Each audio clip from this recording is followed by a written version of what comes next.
Hey Central students, welcome to another extra project tutorial. Today we're going to learn how to make this cool little routered mandala design. Let's take a look and see how it's done. The first thing to do is to get familiar with how the compass works. You want to poke the pointy end of the compass into the piece of paper and then just kind of drag the other end of the compass around to make a circle.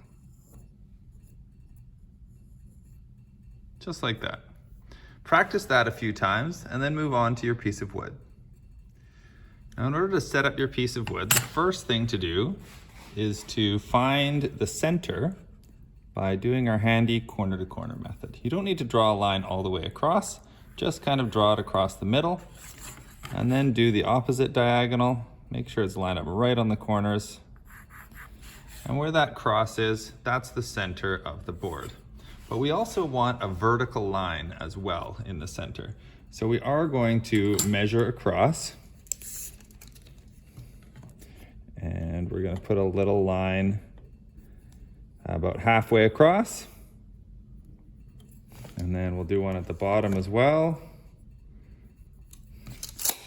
And then we'll use our ruler just to draw a vertical line that should run right through the middle of our X that we just drew, as long as our measurements were correct. And just a light line is fine. That's our starting point. Next, you want to take your compass and put the pointy end of the compass right on the center of the piece of wood.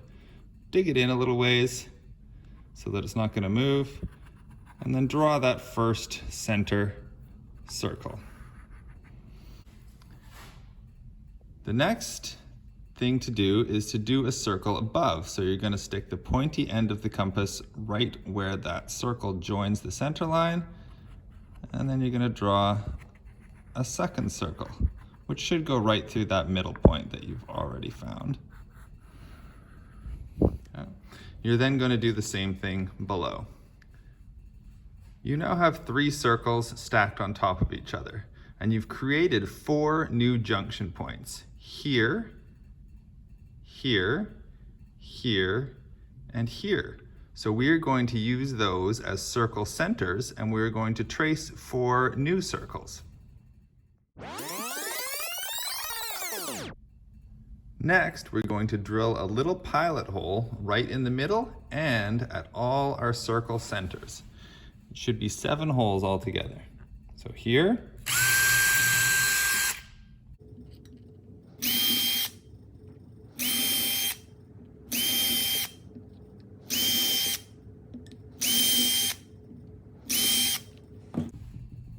just like that.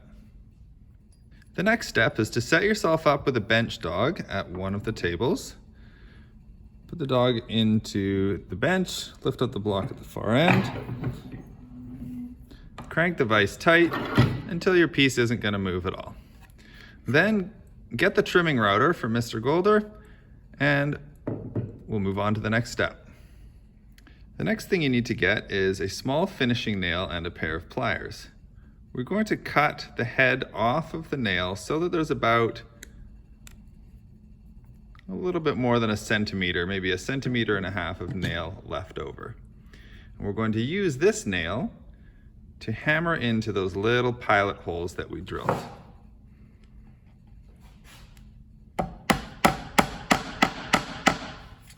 You want to hammer it in so that it's just sticking up about 0.5 centimeter. At this point, with the circle guide attached to the trimming router, we're going to be using the closest hole to the bit. And that hole is going to slide over top of the nail that we just put into our board. So here we go.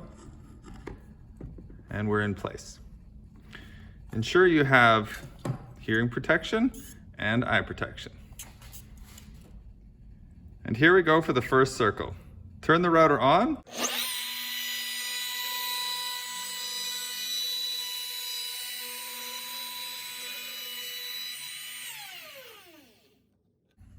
And the first circle is complete. Next, take those pliers and remove the nail from that center hole. and re-hammer it into one of the new holes, one of the next holes that you drilled.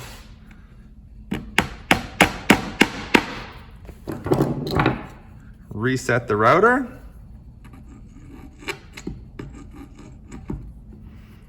And go again until you've done all the circles.